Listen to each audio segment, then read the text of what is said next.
Hello, in this video I want to show you how to extract Rar Zip Archives on Samsung Galaxy A14.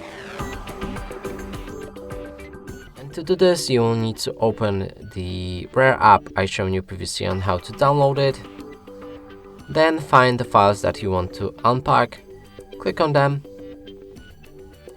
Here you can select what files will be unpacked, or simply click on the arrow pointing up to enter extraction options and extract entire archive.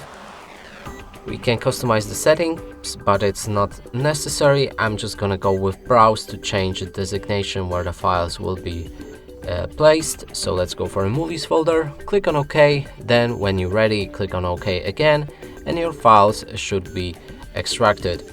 And that's it for this video. Hope you like it. Please consider subscribing to our channel, leave a like and a comment below.